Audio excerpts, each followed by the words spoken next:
Hey, it's MK. So I had a question. Sorry, my dogs are in the room, so if you hear strange noises, it's not me, I swear. I think I say that every video, and you guys are probably thinking, yeah, right. So these were the embellishments that I created from my very first scrap video, if you guys have seen it or not. And I got a couple questions. I've had several questions asking me, okay, you've made these large embellishments. Now what do you do with them? Like these ones are understandable because these ones are tiny and small and can be played with and whatnot. But these ones here are rather large.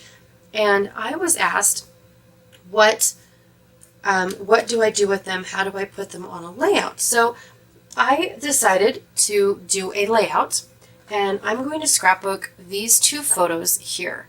Now, this beautiful person right here, this is my mom, and on her birthday, I had surgery. Now, this was back in 2016, but I had to have surgery. It happened to be the day of her birthday, and this beautiful person drove me to Salt Lake to where I had my it, and yeah, it didn't matter to her that it was her birthday or not. She was taking care of her little girl. So I wanted to scrapbook those photos. And then also I have this beautiful, gorgeous, it's like a work of art in my hand. This was made for me by the beautiful Tracy Rancier, and she has a YouTube channel named Tracy Rancier. And I mean, she is always making these gorgeous mixed medias. And one day at a retreat, she says, "Do you want me to make you one?" I would be honored to have this. I cried when she showed this to me and gave me this beautiful piece of work. I literally cried. It was just gorgeous. In fact, I made her sign it. So yeah, I will be using these pieces, this page, these photos, and deciding which of these pieces that I will be using for the start of a layout. All right, let's get started. The first thing that I'm going to do is put my photos where I think I want them. So at first I wanted to have them in the vertical orientation, and now I'm just auditioning what pieces would go good, one, on the layout so it doesn't cover up most of the really cool mixed media, and two, it kind of nestles into my photos to where it doesn't look like they were just an add-on into it. I want them to make it look like they were made for this layout. I mean, that's the whole gist of playing around with what photos you have, what layout or embellishments you have, things like that. So that's basically what I'm doing. I've already discarded the ones that were really, really peachy because this layout doesn't have a lot of peachy. Now this one here is my favorite. However, I didn't make it at the same time as I made the others.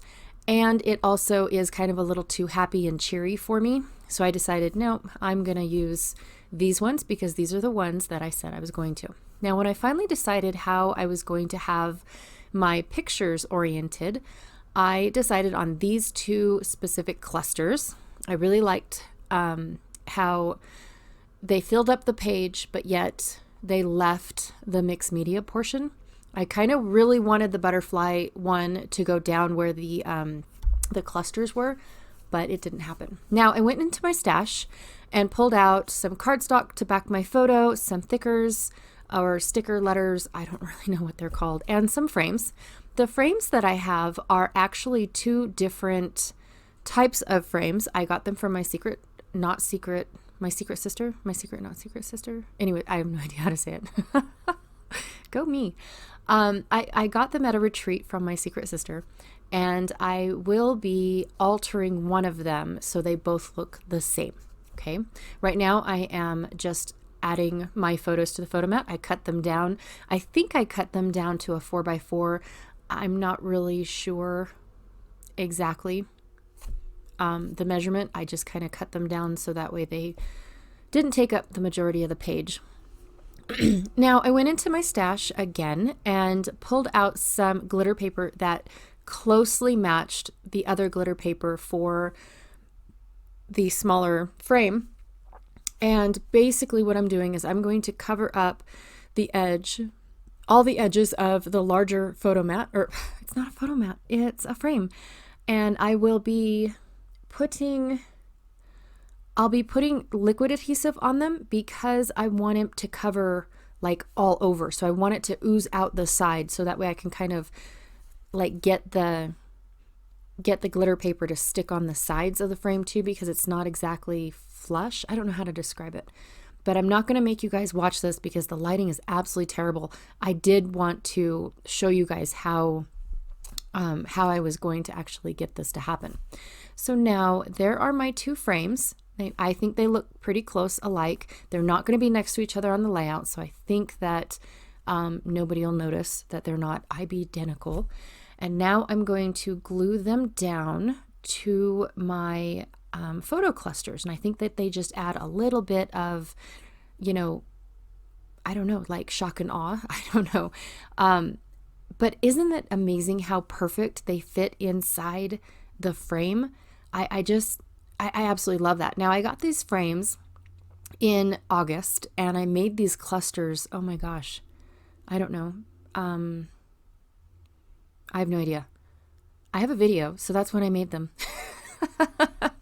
And so here I'm just going to be a little bit impatient. So what I'm going to do is hook up my glue and have it sit there and wait for it for me because I just can't do that stuff. But isn't that great? How close? I mean, look at that. That is absolutely perfect how those frames fit. And then of course I added foam on the back of them because the chipboard stuck up a bunch. And then I also went into my little scrap bin that I have of leftovers from other projects, and I pulled out this shimmer trim and these little floral bits left over from a title page that I recorded. And then I used white paint to color that flower because I actually used purple in the video to color the whole thing. I also picked up this charm that has gears inside the heart because that is just so me. And then this one is how the smaller one turned out. Again, I am just amazed at how perfect they fit inside those frames. So when I glue this really cool foam down, I use two different types of adhesives. The tape runner adhesive is for like an instant stick. And then that way I don't have to hold it down. And then the liquid glue is for more of a permanent stick. And of course I forgot to glue my photo mat down, so I guess I better do that now. Better late than never, right? So then I will glue this right underneath it, the larger cluster, and I'm going to tuck in my shimmer. Now that shimmer trim is actually sticky backed, so I don't have to worry about glue on that. And then these little floral bits, I'm just gluing where the like in the center of a flower and then the border part of it, because I kind of want them to curl up. I kind of want them to lift up or not be fully attached to the page. I don't want them to be stuck down. You can barely see them, and so that's one of the reasons why I really don't want them to be stuck all the way down. So in some bits I do, but some parts I don't, if that makes any sense. I don't know. So, and I like how that little cluster, that little floral scrap on the left-hand side closed the gap between the butterfly and the words that were already on the base page. So, and I'm so impatient. I do not want to hold this heart down. I just want it to instantly stick, but I have to hold it down just a hair. Now I took this glitter pin. It's a shimmer pin, and went around all of the larger florals that were on those little bits, so that way it kind of shined them up just a little bit, gave them a little something that popped out. And now I am going to decide. I already had a title picked out in my head. I knew what I wanted it to say. I was just so super excited. So here I am putting it on. And when I finally, of course, I do have to tell you, the struggle is real trying to spell backwards. It just is. I have a hard time with that. But once I get this word on, or these words, I should say, there's two of them, I look at it and I kind of giggled to myself because that, surgery, me, new change, yeah, I'm not going to do that because that could be implemented as something completely different. So, nope, change my marbles, not going to do it.